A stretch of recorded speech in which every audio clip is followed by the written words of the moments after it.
I already know the Gravity XT can smoke and sear, but the next most popular question I got is, can you feed a crowd? Well, today we're about to find out.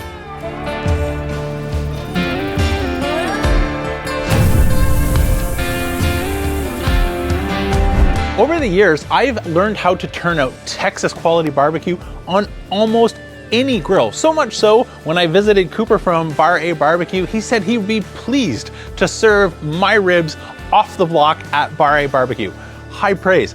But the challenge with doing that, in that example, I cooked 2 racks of ribs versus sometimes the hundreds of racks of ribs that the best Texas monthly barbecue joints are turning out. And so when you scale things up, this is where the quality, or repeating that quality, becomes that much more difficult. So I've already shown you a quick preview of the first question, which is how many racks of ribs can we fit in the Gravity XT? And if you saw and are counting quickly, there are 8 in there. But it's actually the second part of that question, are they any good, that I'm after in today's video. Great ribs, well, that's going to be in part the smoker that we're using today, like the Gravity XT, and the second part is going to be you and me and the decisions that we make. I recently did an experiment cooking hot fast versus low and slow. 6 different ribs on 6 different smokers, and even on the same grill. There was a huge difference just in terms of technique. I also recently did a high altitude versus low altitude test, and again, the results were night and day difference. And perhaps this makes sense why a year ago when I was competing at Memphis in May, talking to Tuffy Stone as the godfather of the 3-2-1 rib method, why he actually regrets sharing that method is people tend to grab onto these rules religiously and don't take into account so many other variables, like the vessel that you're cooking in, maybe the altitude that you're at, and 100 other things that can be the difference maker between okay ribs, good ribs, and amazing ribs. So I'm gonna try and bring all of these things together and fill you in on the game plan for how I'm going to turn out what I think will be 8 amazing ribs. And so the first one we're gonna focus on is smoke and flavor. So if you are someone who likes a lot of flavor, if you drink your coffee sort of bold and black, or you like a strong wine, you may also be the type of person like me who prefers a strong smoke palate. If you are on the other end of a spectrum and say, I don't like a lot of smoke, then I would already adjust from what I'm gonna do here today, which is starting with a method that Cooper at Bar A Barbecue shared with me, which is his cold smoke method. The cold smoke here is really just code for low and slow. If we were actually cold smoking something like cheese, we would be well below 90 degrees Fahrenheit versus the double that, 180 degrees Fahrenheit, that you can see on the Gravity XT control panel behind me. But this is going to help do 2 things for us. First, it's going to impart maximum flavor. And I already know from my brisket method using cold smoke on the Gravity XT that the algorithm does a great job figuring out how to run a live fire with wood splits at low temperatures. I did 160 degrees in that video, and I'm doing 180 degrees today in terms of getting a great cold smoke. The other thing that it's going to do is make sure I get a nice even cook, since we have ribs scattered on 3 different levels of racks, and to make sure that I don't get any overdone and underdone areas, this is going to allow everything to cook more evenly. So now you've got a quick crash course on how our role is going to play out in terms of answering the question of these are good ribs, bad ribs, or hopefully amazing ribs. Let me fill you in on all the details of how I prep them, season them, as well as everything you need to know if you want to follow along using the exact same live fire technique that I'm using on the Gravity XT. When I was in Texas, one of the things that stood out to me was my sit-down talk with John Bates, owner and a Michelin star recipient, John Bates from Interstellar Barbecue. One of the things that he talked about is the notion of less is more, simplicity in terms of turning out an amazing result. But that's not to say there's not lots of flavor in everything that places like Bar A, Interstellar, Franklin's, Black's, and so many other amazing Texas joints turn out. So I'm gonna use my adaptation or my interpretation of my favorite Texas SPG rub. And this was one that I developed a little bit over a year ago doing a blind taste test, taking the Goldie's rub, the Black's rub, as well as the Franklin barbecue rub to merge our family's favorite ingredients together. And I share that for free on the website. So I just made up a batch, which is enough to season all 8 racks of ribs immediately about an hour or so before putting them on the smoker. In terms of the smoker setup for our Gravity XT, I had a little bit of leftover charcoal, and which is perfect, so don't remove that. That's going to give us a starting coal bed, which we need when we want to transition to burning real wood. So like always, add in a fire starter cube, get your torch out, and set the grill temperature. I later adjusted that, as you see on the control panel, down to 180 degrees Fahrenheit. This is just to preheat soak our pit, get some energy in there, but more importantly, a coal bed, so that we drop in the wood splits, that we get nice clean combustion immediately. I'm going for naturally seasoned. There's not a way to show or convey the weight here, but the result will be night and day difference if you can find naturally seasoned versus kiln dried wood. Kiln dried is most often what you find in the big box stores. This makes a ton of sense for shipping, pesticides, and a whole bunch of other reasons, but this is not going to give you the most amount of flavor. I'll get you right back to today's video, but first I want to thank Next Insurance for sponsoring today's video. So I already know the fact that you're here, you're a fan of barbecue just like me, but if you happen to be following along and a small business owner, this update may appeal to you. Next Insurance offers a wide array of coverage, including things like general liability, workers' compensation, commercial property, tools, equipment, commercial auto, along with their trusted partners to give your small business everything that you need across a variety of different industries. Next customers love the technology platform that's built online, meaning you can go from zero to a quote in about 6 minutes. And if you're interested in what you see, full coverage in about 11 minutes time. And certificates of insurance are fast and free. So that means in the time that we started and end today's video, you could go from getting a quote and fully covered from Next Insurance.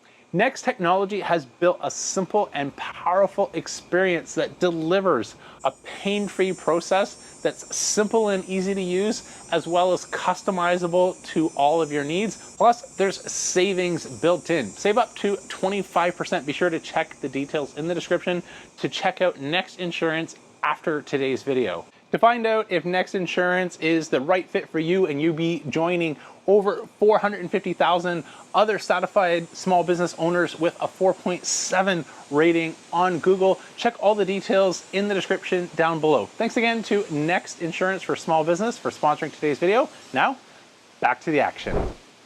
Most amount of flavor. That's because we lose moisture, and moisture is what gives wood its flavor. So if you can find naturally seasoned, and like what I'm using here, which is already prepared down to about 7-8 inches, it doesn't really matter. The Gravity can get away with a little bit larger if need be, but something that's not sort of a full size log. This will burn much better than going with the oversized splits. I'm going with white oak. Where I'm not able to get Texas post oak, but white oak runs in the exact same family as post oak and will give me an amazing result. Everything that I've used it on, it turns out absolutely fantastic. So that is what I'm burning inside of our Gravity XT. Now, like an offset smoker, the same will be true in terms of our first few hours of smoke, where about every 30 to 40 minutes, we need to open up the hopper and add another 1 to 2 chunks in order to maintain the coal bed. If you are around in the morning, this is a great way to add a bunch of flavor. Ribs, brisket, pulled pork, whatever it is that you're smoking is going to benefit from the real wood smoke early on, but much later in the cook, when the bark is already set, you just really need heat. Even world champion Harry Sue uses things like his oven to finish ribs after they've been fully cooked, or they've got their bark set. And so the same will be true here. If we are going to prioritize a little bit of energy and effort by interacting with our fire about every 30 minutes to add a split or two, the time to do that is early on. And then later we can fill the hopper up with some additional charcoal and just let it run on cruise control until we reach our finishing spot for our ribs. Wrapping those and let them continue to finish cooking until we are pro tender, or somewhere in that 195 to 203 degrees temperature range is what I would see if I was using my Chef's Temp X10 in order to get a spot reading on those ribs, so I know that they are ready to serve. If I go much further than that, we run the risk of fall off the bone tenderness versus bite through the bone tenderness. That's something that I want to try and avoid. So now that you're all caught up on the game plan, I'm gonna add my last few splits before switching to charcoal, and I'll see you a little bit later on in the day when we get ready for our taste test.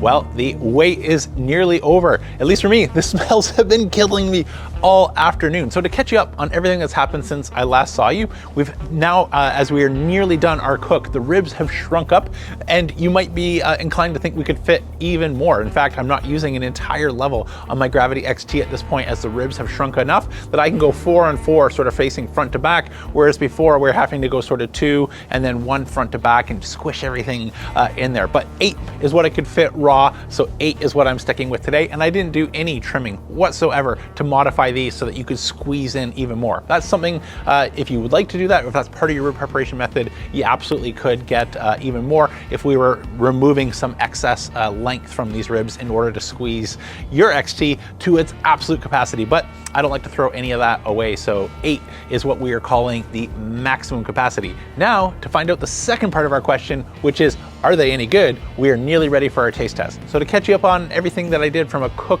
technique perspective, I continued to add wood splits about every 30 minutes or so until the bark was set somewhere around 160 degrees Fahrenheit. And I want to make sure that if I were to rub my finger on the ribs, that it is fully adhered to the rib and is not being removed by my finger. That means the bark is set if that's the first time that you're hearing it. And somewhere around 160 degrees is where I achieved that on the Gravity XT. This all comes down to convection airflow, how much smoke is moving throughout the chamber. And because I have it loaded with ribs, I only needed to spray once. So I used a half and half apple cider vinegar and water for a bit of a spray, but there's so much humidity based off of cooking 8 full racks of ribs. I didn't need to add any extra moisture for today's cook. That again is something that would be very different if we were only cooking a single rack or maybe 2 racks of ribs versus loading it up for capacity.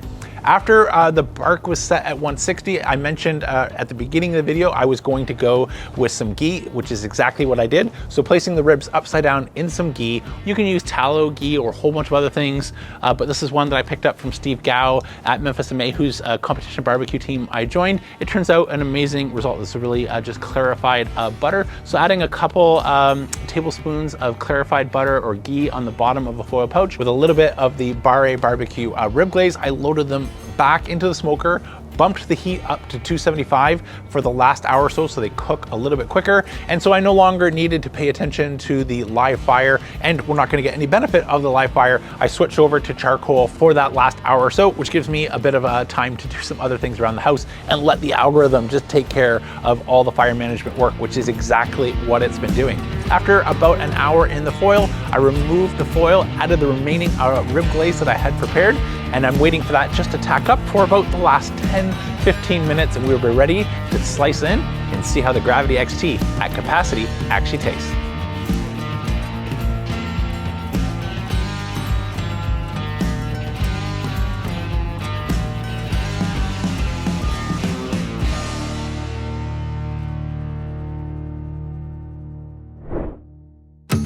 All right, moment of truth. These look good. Got a couple samples. Let's see how they taste. Cheers. Nice bite through texture. Smoke. That cold smoke. I don't even need a second bite to start to tell you it's worth doing that if you can afford the extra interactions. Wow. Just in case. Another rib from another rack. Once again, bite through texture, smoke is on point.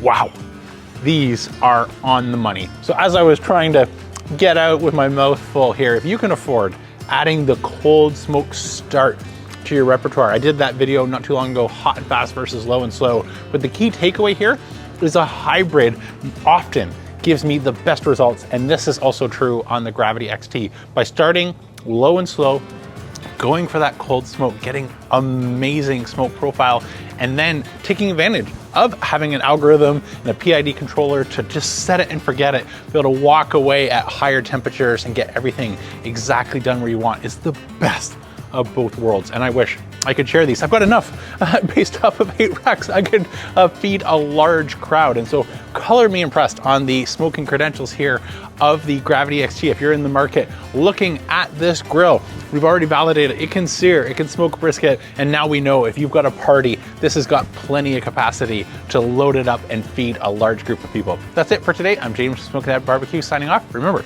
don't be afraid to fire it up.